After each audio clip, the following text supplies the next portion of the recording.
This is Mary Kirby at the IFSA exhibition in Long Beach, and I'm speaking with Airfy's Job Heimerikx. Thank you for joining us. Thank you, Kirby. There has been tremendous momentum behind your portable wireless IFE solution. Tell me, how did this all happen?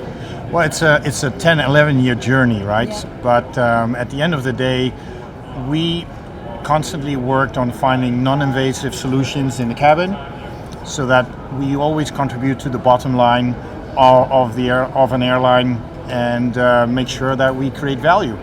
And we've done that all over the world with very many partners all over the world, and we've been very successful in creating that value for all these airlines across the globe, very specific to their specific needs. You have how many airlines now as customers for both your point of sale device and also your portable Wi-Fi devices? Yeah, we are about to be around 85 customers, airlines across the world by our partners. Wow. Yes. There are kind of crucial aspects to your current product. Obviously, it entertains passengers, but it also provides crew applications. Can you explain? Yes. So the main concept that we're now bringing out is what we call mall in the sky. And with mall in the sky, we mean like an American mall where passengers can go to get themselves entertained, like a nicely day out, but also get them motivated to buy goods and services or go out for a dinner and a drink. And that, from a passenger perspective, creates the entertainment, and from a crew perspective, allows them to sell and have this infrastructure there to do the buy on board retail, but also the post-flight delivery retail and other services. Okay, well, EasyJet is a big announcement recently. They're trialing your system and potentially might go further. How's that all going? That actually goes great according to plan. So our factory is very busy producing the boxes and our material to go further live. We are now live with the Swiss AOC, and soon we'll be live also for the entire fleet for the European AOC, and hopefully after Christmas we'll be also ready for the UK AOC, and then every aircraft that is operated by EasyJet will have our system on board. Wow, that's impressive. I know there's a lot of EasyJet passengers that are looking forward to that moment, actually. And I'm one of them, so I'm happy myself. You know all about it. Yes.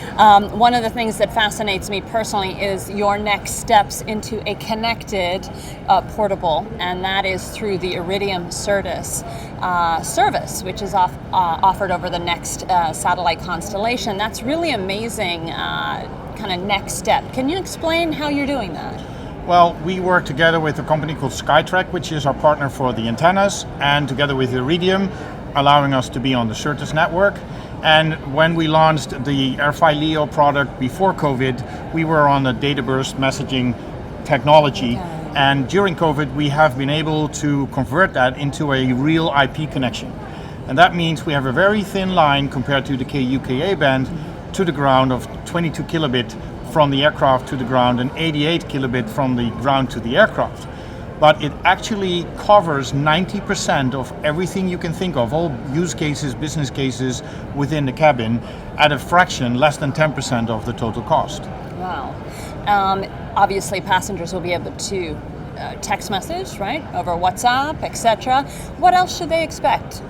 They can expect that we fuel them all in the sky, so that we also validate the payments, that we offer more payment services, different methods, like the e-payments and the electronic wallets, but they also can expect to buy services that normally could not be bought on board of the aircraft because there was no connectivity, like a cab or like a hotel upgrade or services that are, relatively scarce or that you need to sign up for.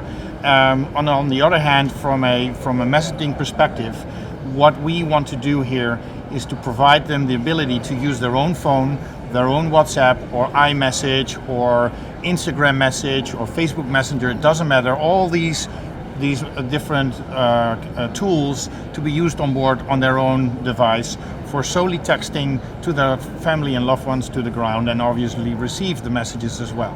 Okay, well that's a win-win then for airlines, right? Able to entertain the passengers and generate ancillary revenue to boot. When will we see this go live? And you have a launch customer, correct? Yes, we have the launch customer that was also with us, a very strong partner before COVID on the data burst. It's called Atlantic Airways. We will do the first installation, the real installation with Atlantic Airways by the end of November, last week of November. We have already a significant amount of airlines waiting for the first quarter next year to be installed as well. That totals up to almost 20 aircraft of all kinds of types. So a lot of single aisles, but even a couple of double aisles. Wow. So long haul aircraft. And it is within the South American region, the American, the European region, and even a couple of very big trials to be executed in the Asia region as well. So we cover pretty much all the main hotspots now with this technology. Okay, and do you expect a lot of your current portable wireless IFE airline customers to pivot to the LEO? Yeah, well, our install base is quite significant. So we're when EasyJet is live, we're looking at like 1,200 aircraft that we supply with the AirFi solution, the AirFi box solution, and the Iridium antenna solution is a very simple add-on. So there's no requirements in changing anything on the structure and the material. It actually is a very simple click-on mechanism that you can add to the service. And also from a software perspective, the box is being operated by ourselves from a distance anyway, so it's just a couple of features that we push to the box remotely, and then they're ready to go. Okay, I would be remiss if I didn't ask you about those tiny little antennas that are involved. They will be attached to the window, right, of the aircraft? Correct. So the game and the strength of our product is that we don't put any form of hole in the fuselage or in the aircraft itself. So what we have is a very small antenna, which is really the size like this. It's not like I'm fishing, it's really this size. And it's mounted in the window pane of the aircraft, and it looks outside to the sky, to the antennas. And we have two antennas on either side of the aircraft, one in the front and one in the back, looking at the sky. And by doing that, we have almost 360-degree angle looking at the Iridium satellites. Now these satellites, they constantly fall around the sky or over the Earth, which means they cover the entire Earth pole to pole. And that's a very strong element, because that means wherever our customers fly, we can provide them the connectivity they need to do their operational processes as well as the entertainment or connectivity processes. And that's a big difference between other solutions out there that are much more regional or focused for a certain geographical area. This technology is also being used by search and rescue, by all kinds of more, serious applications, and therefore they need to be very reliable. So this reliability we took to the cabin. Okay, wonderful. Well, fascinating stuff. Thank you for joining us today. Thank you.